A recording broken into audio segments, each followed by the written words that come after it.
Hello dear student, बहुत बहुत स्वागत है आप सभी का आपके अपने यूट्यूब चैनल पर जिसका नाम है डिस्टेंस स्कॉलर। और डिस्टेंस आज की वीडियो में हम डिस्कस करने वाले हैं एनआईएस क्लास 12th वाले बच्चों के पब्लिक एग्जामिनेशन वाले बच्चों के अकाउंटेंसी के सैम्पल क्वेश्चन पेपर के बारे में। तो अगर आप भी एनआईएस के स्टूडेंट हो क्लास 12th के और आपने लिया हुआ है पब्लिक एग्जामिनेशन में एडमिशन, यानी कि अप्रैल या फिर अक्टूबर मंथ है आपका एग्जामिनेशन का, तो फिर आपको ये वीडियो ज़रूर देखनी चाहिए क्योंकि ये आपके अकाउंटेंसी के प्रिपरेशन में और पूरे के पूरे पैटर्न को समझने में काफ़ी ज़्यादा हेल्पफुल रहेगी। सो डियर स्टूडेंट, जैसा कि आपको अपने स्क्रीन पे दिख रहा होगा, अगर हम मैक्सिमम मार्किंग की बात की जाए इस अकाउंटेंसी का तो वो है 100, क्योंकि एक नॉन प्रैक्टिकल सब्जेक्ट है तो ये आपका 100 मार्क्स का पेपर होता है। ठीक है, बट एक छोटी सी इन्फॉर्मेशन है यहाँ पे कि पब्लिक एग्जामिनेशन में क्या होता है कि बच्चों को एक टीएमए बनाना होता है, यानी कि ट्यूटर मार्क असाइनमेंट बनाना होता है, जिससे उनको इस थ्योरी का 20% मार्क्स गेन करने में हेल्प होती है। तो डोंट मिस द टीएमए, आप उसको जरूर बनाइएगा और अपलोड करिएगा और उस 20% मार्क्स का एंजॉय करिएगा, क्योंकि वो आपके इस पूरे के पूरे रिजल्ट में काफ़ी अच्छा स्कोर करने में, काफ़ी अच्छा परसेंटेज इंक्रीज़ करने में हेल्प करते हैं। ठीक है, अगर इस पेपर के पर्टिकुलर पेपर के टाइमिंग की बात की जाए तो आपको इसके लिए मिलने वाला है पूरा का पूरा 3 घंटा। ठीक है, आइए नोट देख लेते हैं क्या चीज़ें इसमें मेंशन है। तो जो आपका हमें देखने को मिलेगा पूरे टोटल नंबर ऑफ क्वेश्चन वो है आपका 47 क्वेश्चन हमें यहाँ पे देखने को मिलेंगे, सारे के सारे कंपल्सरी हैं। ठीक है, सेक्शन ए हमें यहाँ पे दिखेगा, सेक्शन ए है क्वेश्चन नंबर 1 से 20 MCQs, यानी कि एक क्वेश्चन जिसमें हमें 4 ऑप्शन देखने को मिलेंगे और एक क्वेश्चन के सही होने पे हमें मिलेगा पूरा का पूरा 1 नंबर। ठीक है, तो kind of optional question MCQs यहाँ पे आप कह सकते हो। ओके, यहाँ पे एक छोटी सी चीज़ दी गई है, question 15 to 20 are opted optional modules, any one out of the 2 may be opted. तो इसका आगे मैं आपको जब पेपर यहाँ पे आगे दिखाऊंगी तो समझाऊंगी इसका क्या मतलब है कि नीचे कौन कौन से 2 मॉड्यूल हैं जिसमें से किसी एक को आपको करना है। ठीक है, section B consist of objective type of question. ठीक है, यहाँ पे हमें ऑब्जेक्टिव दिखेगा और 21 to 27 2 मार्क्स के लिए होगा ये क्वेश्चंस, 28 to 31 4 मार्क्स के लिए करेंगे ये क्वेश्चन। और यहाँ पे हमें सेक्शन सी भी देखने को मिल रहा है, सेक्शन सी में आपका 32 to 37 मार्क्स के question, question number 32 to 37 very short kind of question होंगे, जिसके लिए हमें एक क्वेश्चन के लिए 2 मार्क्स मिलने वाले हैं। यहाँ पे एक रेंज लिखा गया है, आंसर के वर्ड लिमिट का रेंज लिखा गया है 30 से 50 तक का। ठीक है, 38 to 42 ये है आपके short type kind of question, जिसके लिए हमें 3 मार्क्स मिलेंगे एक क्वेश्चन को करने पे, और ये है आपका 50 to 80 वर्ड लिमिट्स के अंदर का क्वेश्चन। ठीक है, 44 to 47 जो है long question kind of question है, long type kind of question है, तो इसमें हमें मिलेंगे एक क्वेश्चन सही होने पे 5 नंबर। ठीक है, और इसकी जो वर्ड लिमिट है वो है 80 से 120 शब्दों, यानी 80 to 120 वर्ड्स के लिमिट के अंदर आपको इस पर्टिकुलर क्वेश्चन के आंसर देने होंगे। ठीक है, तो आओ देखते हैं, सेक्शन 1 से स्टार्ट करते हैं। सेक्शन 1 जो कि मैंने ऊपर आपको बताया था MCQs यानी मल्टीपल चॉइस क्वेश्चंस होंगे, जो कि एक क्वेश्चन सही होने पे 1 मार्क्स देंगे। अभी एक ये देखो, एक यहाँ पे एक अच्छी बात ये भी दिख रही है कि हमें जो मल्टीपल चॉइस ऑफ क्वेश्चन है ना, ये क्वेश्चन नंबर 1 है, इसमें हमें वन क्वेश्चन मतलब एक पर्टिकुलर क्वेश्चन के अंदर 2 क्वेश्चन देखने को मिल रहा है। इधर आप ये कर सकते हो, इधर आप ये कर सकते हो, दोनों में से कोई एक करोगे और आपको मिलेगा 1 मार्क्स। तो मतलब इतना ज़्यादा ये पेपर इजी हो गया है कि ऑप्शन क्वेश्चन के अंदर भी 1-2 अलग से ऑप्शन दिए जा रहे हैं कि अगर उसमें भी किसी को कोई डाउट हो तो वो उस क्वेश्चन को वहाँ पे स्किप करके दूसरे क्वेश्चन के साथ जा सकता है। ठीक है, क्वेश्चन नंबर 2 आपको देखने को मिलेगा, अगेन से इसमें भी 2 क्वेश्चन के बीच में ऑप्शन है, जो आपको अच्छे तरीके से आता हो कर सकते हो। 3 में भी सेम चीज़ें हैं, 4 में भी आपके सेम चीज़ें हैं। और डियर अगर आपको इन क्वेश्चंस के आंसर चाहिए, जी हाँ, अगर ये जो पेपर में आपको यहाँ पे शो कर रही हो, अगर इन क्वेश्चंस के आंसर चाहिए तो आप हमारे व्हाट्सएप से जुड़ के हमसे वो परचेस कर सकते हैं, काफ़ी कन्वीनियंट तरीके से, काफ़ी आपको वो कम दाम पे वहाँ पे मिल जाएगा, तो वो आप वहाँ पे कर सकते हैं। या फिर अगर आपको किसी और सब्जेक्ट का भी सैम्पल पेपर चाहिए तो भी आप मुझे नीचे कमेंट कर सकते हैं। मेरी पूरी टीम बहुत जल्द से जल्द कोशिश करेगी कि आप तक उस क्वेश्चन पेपर को पहुँचाए, क्योंकि आपका नेक्स्ट मंथ एग्ज़ाम है, तो आपको एक बार ये पेपर ज़रूर देख के जाना चाहिए। और डियर स्टूडेंट देखो, ये क्वेश्चन नंबर 9 है, तो सारे क्वेश्चन में हम 2-2 ऑप्शन देखने को मिल रहे हैं, जिसमें से आपको कोई एक करना है। ठीक है, और डियर स्टूडेंट ये तो आपका मैं यहाँ पे आपको सैम्पल पेपर क्वेश्चन एक्सप्लेन कर रही हूँ। एक बार छोटी सी एडवाइस है मेरी कि आप जा कर के प्लीज़ सिलेबस ज़रूर जाके देखना एक बारी, क्योंकि 2023 में काफ़ी ज़्यादा चेंजेस आया था, सैम्पल आई मीन सिलेबस में आपके मॉडिफिकेशन हुआ था, जो कि काफ़ी ज़्यादा बच्चों को एडवांटेज लेकर आया है, क्योंकि कई सारे उसमें चैप्टर्स जो हैं रिड्यूस हुए हैं और इंक्लूड भी हुए हैं कुछ चैप्टर। तो एक बार उसको ज़रूर देख के आना, एंड देन फिर आप जो पेपर वाले सैम्पल पेपर वाले क्वेश्चन के PDF हैं उसको भी आप देखना। ये देखो ऊपर एक चीज़ मैंने बताया था कि ऑप्शनल मॉड्यूल 1, यहाँ पे हमें 2 मॉड्यूल मिलेगा। पहला है कि ऑप्शनल मॉड्यूल 1, तो attempt any one of the optional module, तो आपको कोई एक ऑप्शनल मॉड्यूल यहाँ पे अटेम्प्ट करना है, ठीक है। दोनों नहीं करना है, सारे नहीं करने हैं, कोई एक, मतलब आप 15 और 16 ये और 17 एंड 18 एंड 19 एंड 20, तो 5 क्वेश्चन थे ऊपर, 15, 16, 17, 18, 19, 20, ठीक है। वो थे पहले मॉड्यूल के। चाहे तो आप ऊपर मॉड्यूल नंबर 1 के क्वेश्चन को सॉल्व कर सकते हो, आंसर दे सकते हो, और या तो ऑप्शनल मॉड्यूल 2 जिसमें हमें फिर से 5 क्वेश्चन देखने को मिलेंगे, 15, 16, 17, 18, 19, 20। Got it. तो मतलब आपको मॉड्यूल A या मॉड्यूल B दोनों में से कोई एक करना है, और इस तरीके से 20 जो ऑप्शनल क्वेश्चन है MCQs हैं वो यहाँ पे कंप्लीट होते हैं। दोनों करके बताना, क्योंकि दोनों के लिए आपको अलग अलग मार्क्स नहीं मिलने वाले, कोई एक ही करना। तो जब ये सब आप सैम्पल पेपर में समझे होते हो तो पेपर करने में बहुत ज़्यादा आसानी होती है, वहाँ पे एक्स्ट्रा आपको एफर्ट नहीं करना होता है, समझना नहीं होता है।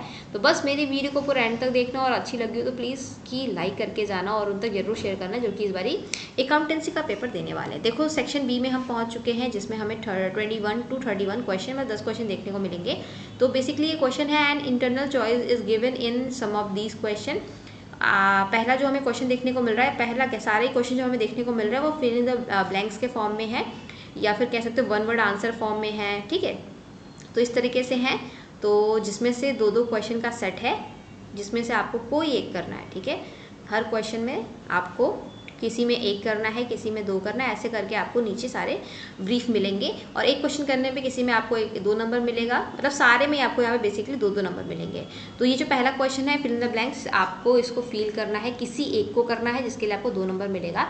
दूसरे क्वेश्चन में 3 क्वेश्चन के बीच में ऑप्शन है, जिसमें से आपको कोई 2 करना, और अगेन आपको 2 नंबर मिल जाएंगे। क्वेश्चन नंबर 23 की बात की जाए तो आपको 2 क्वेश्चन है, 2 फिल इन द ब्लैंक्स है, जिसमें से आपको कोई एक करना है, उसके लिए भी आपको 2 नंबर मिलने वाले हैं। Question number 24 one word type of question है, जिसमें से आपको दिख रहा होगा 4 क्वेश्चन का सेट है, जिसमें से आपको कोई 2 करना है और मिलेंगे उसके लिए 2 ही मार्क्स। तो यहाँ पे 10 क्वेश्चन थे, 10 क्वेश्चन, एक क्वेश्चन जो है 2 नंबर के लिए है, और 10 क्वेश्चन जो है 20 नंबर के लिए है।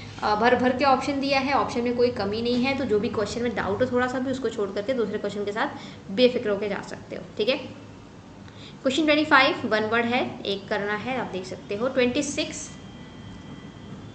में भी आपको कोई 2 क्वेश्चन करना है, 3 क्वेश्चन के बीच में ऑप्शन है, ठीक है।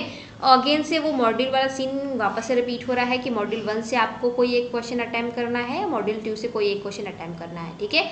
तो मॉड्यूल 1 है आपका again complete the following sentence, kind of fill in the blanks kind of question है। तो 3 क्वेश्चन का सेट है, जिसमें से कोई 2 चूज़ करना है, 2 करने पे आपको 2 नंबर मिल जाएंगे।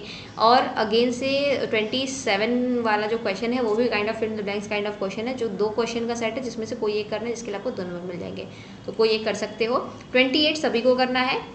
यहाँ पे हमें करना है basically right the name of affected accounts in the following transaction. तो आपको ये जो नीचे दिख रहा है 6 क्वेश्चन का सेट, पहली बात तो इसमें आपको 4 करना है, एक सही होने पे 1 नंबर मिलेगा। तो यहाँ पे जो भी चीज़ें दी गई हैं, जो भी डिस्क्रिप्शन दिया गया है, वो कौन से अकाउंट का हो सकता है, वो आपको यहाँ पे सामने सामने लिखना है, ठीक है। क्वेश्चन नंबर 29, इसमें आपको अगेन से कोई 4 करना है, 6 क्वेश्चन का यहाँ पे क्वेश्चन है, सेट है। Give a name of the accounting error, तो यहाँ पे आपको अकाउंटिंग एरर बताना है कि क्या यहाँ पे आपको एरर दिख रहा है, क्या गलती दिख रही है इस ट्रांजेक्शन के स्टेटमेंट में, ठीक है। 4 क्वेश्चन में 6 क्वेश्चन में से कोई 4 करना है, एक क्वेश्चन 1 नंबर के लिए है यहाँ पे। 30 गिव वन वर्ड, आपको यहाँ पे 6 क्वेश्चन का सेट दिख रहा है, जिसमें से कोई 4 क्वेश्चन अटेम्प्ट करना है, और 1 क्वेश्चन करने पे 1 नंबर आपको मिलेगा, और ये one word kind of question है। 31 की बात की जाए तो अगेन से यहाँ पे 6 क्वेश्चन का सेट है, जिसमें से आपको अगेन से 4 क्वेश्चन करने हैं, ये भी आपको 1 वर्ड के लिए ही है, मतलब आपको 1 वर्ड में आंसर अपना देना है, एक क्वेश्चन करने पे 1 मार्क्स मिलेगा। आगे बढ़ते हैं सेक्शन सी की ओर। सेक्शन सी में हमें देखने को मिलेगा 32 to 47 क्वेश्चंस, ठीक है। ओके, तो 32 में 2 क्वेश्चन हैं, जिसमें से कोई एक हमें करना है, ओके और 2 नंबर मिल जाएगा। तो वर्ड लिमिट ऊपर याद रखना जो मैंने बताई थी कि इतने वर्ड लिमिट से इतने के अंदर आपको आंसर लिखना है। वर्ड लिमिट से एक्स्ट्रा लिखोगे तो चलेगा, कम लिखोगे तो नंबर कम आएंगे। 33 भी सेम पैटर्न पे है, 34 भी सेम पैटर्न पे है, 35 is also same pattern. Okay and 30 जो 6 और 7 दो क्वेश्चन है वो अगेन से मॉड्यूल वाला यहाँ पे आ गया कि आपको या तो मॉड्यूल 1 से 36 37 करना है या मॉड्यूल 2 से 36 37 करना है। ठीक है, समझ गए। और उसमें भी आपके दो दो क्वेश्चन के बीच में आंसर है, एक क्वेश्चन सही होने पे मिलेंगे आपको 2 मार्क्स। तो जब डियर स्टूडेंट मैं सिलेबस के इसलिए बार वहाँ पे फोर्स कर रही थी कि जब आप सिलेबस जानते हो, सिलेबस समझे होते हो, तो ये जो मॉड्यूल कौन सा पढ़ना है, कौन सा स्किप करना है, या फिर क्या सिर्फ पढ़ना है क्या नहीं पढ़ना, वो जो ट्रिमेंडस चेंज आया है ना सिलेबस में, वो आपको जानना बहुत ज़रूरी है। तो एक बार इस सिलेबस वाले वीडियो पे ज़रूर जाके नज़र डालना, तब जाके ये सारे वीडियो आपको और ज़्यादा अच्छे से यहाँ पे हेल्प कर पाएंगे, समझने में ज़्यादा आसानी होगी आपको कि ये मॉड्यूल कहाँ से है, कैसे है। हमने तो सारा मॉड्यूल तैयार किया था, फिर यहाँ पे तो ऑप्शन था, चाहे तो हम अपना टाइम बचा सकता है, ऐसे ऐसे ख्याल आपको बाद में आते हैं। तो इस चीज़ को पहले से तैयार रखना कि कौन से मॉड्यूल पे ज़्यादा फोकस नहीं करना है और कौन से मॉड्यूल को हम छोड़ करके दूसरे मॉड्यूल को पढ़ सकते हैं। ठीक है, 37 38 भी सेम है, आपको दो क्वेश्चन का सेट है जिसमें से कोई एक करना है, एक करने पे आपको 2 नंबर मिलेंगे। 38 में आपको एक क्वेश्चन करने पे 3 नंबर मिलेगा। तो वर्ड लिमिट याद रखना। 39 क्वेश्चन जो है आपको यहाँ पे इंफॉर्मेशन दी गई है, ठीक है, उससे फिर रिलेटेड नीचे क्वेश्चन है जिसको आपको सॉल्व करना है। ठीक है, 40 भी दो क्वेश्चन का सेट है जिसमें से कोई एक करना है, 3 नंबर के लिए क्वेश्चन है। 41 में भी दो क्वेश्चन का सेट है जिसमें से कोई एक करना है, आपको मिलेंगे 3 नंबर। 42 अगेन से दो क्वेश्चन का सेट है जिसमें से कोई एक करना और आपको मिलेगा 3 नंबर। अगेन से मॉड्यूल 1 और मॉड्यूल 2 वाला सीन है, कोई एक करना है जिससे आपको मिलेगा आपको 3 नंबर। ठीक है, मॉड्यूल 1 से कोई एक कर सकते हो, मॉड्यूल 2 से कोई एक कर सकते हो। इनके आंसर चाहिए, नोट्स चाहिए तो आप मुझे नीचे कॉमेंट कर सकते हो, व्हाट्सएप पर जुड़ के आसानी से परचेस कर सकते हो। 44 देखो 5 नंबर के लिए क्वेश्चन है, balance sheet as on the data, यहाँ पे डेटा दिया गया है और फिर नीचे क्वेश्चन है जिसको आपको सॉल्व करना है। दो क्वेश्चन के बीच में ऑप्शन है, तो ये अच्छी बात है कि आपको दोनों में से जो आता है अच्छे से कर सकते हो। ठीक है, 45 क्वेश्चन में भी ऑप्शन था आपका। 46 क्वेश्चन 5 नंबर के लिए है और इसमें भी आपका ऑप्शन है। और 47 जो है मॉड्यूल से रिलेटेड है कि आप मॉड्यूल 1 से क्वेश्चन अटेम्प्ट करना चाहते हो तो उसके लिए ये है 5 नंबर का क्वेश्चन। ठीक है, और अगर मॉड्यूल 2 से क्वेश्चन अटेम्प्ट करना चाहते हो तो उसके लिए ये है क्वेश्चन। ठीक है, 5 नंबर के लिए। यही था आपका पूरा का पूरा अकाउंटेंसी का पेपर। आप लोगों ने मेरे से कई बार बोला कि मैम अकाउंटेंसी का ब्रीफ दे दीजिए, सैम्पल पेपर कैसा आने वाला है, क्या होने वाला है, क्या इंपॉर्टेंट क्वेश्चन है। तो मैंने यहाँ पे जितना हो सका मैंने समझा दिया, बाकी आप और अच्छे से मेहनत करना। और अगर किसी और सब्जेक्ट में डाउट हो तो मेरे से आके नीचे कॉमेंट करना, मैं कोशिश करूँगी जल्द से जल्द आपके उस पर्टिकुलर सब्जेक्ट पर वीडियो बनाने की। जल्दी मिलते हैं अपनी अगली वीडियो में, तब तक अपना ध्यान रखिएगा, लोगों की हेल्प करते रहिएगा। Thank you and thanks for watching and also happy learning.